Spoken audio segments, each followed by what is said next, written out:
Tu z menoj pa zdaj zmagovalec tekme Evropskega pokala, prihaja pa iz Celja, Martin Srabotnik, iskrene čestitke.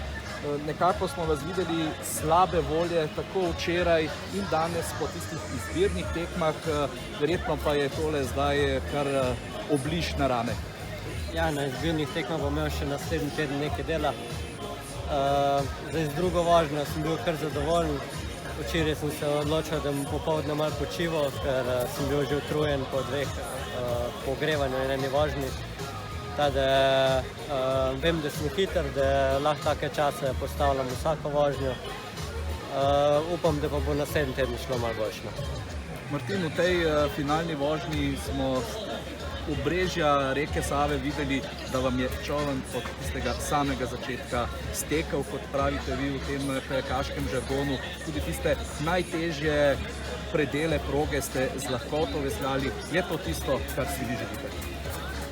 Ja, tehnično nisem imel večjih problemov. V spodnjem delu sem še par desetink izgubil. Malo je nizka voda, tada sem že prvi tek udaril od tla in zdaj isto.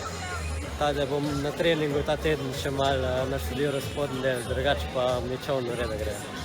Seveda, za vse vas je najpomembnejša ta izbirna tekma po dveh, po polovici, bi rekli, v prvem polčasu ste nekako izven reprezentančnega dresa, ampak tu je izjemna gneča, zelo ste skupaj, Niko Testen, Vid Tudor Marušič, tudi Žan Jakše, ki je imel danes v finalu veliko težav. Kakšna je napoved za soboto in nedeljo? Napoved je ne videl. Pero je pač bo v ekipi, se vidi, da mu gre, da je odlično vesla.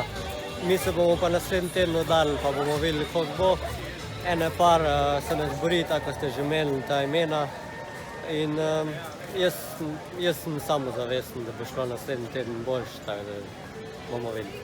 Lahko optimizem gradite na izkušnjah, kajti vendarle v zadnjih sezonah ste bili stalni reprezentanti. Ja, in tudi prvo tekmo ponavadi nisem zmagal, pa gre vedno boljše. Tada vedno štartam malo rezervirano, pa vedno stopnjujem. Tada naslednji teden grem samozavesten, čutki so dobri, upam, da se bom spočil zdaj, pa bom naslednji teden veslal tako zdaj zadnji tek.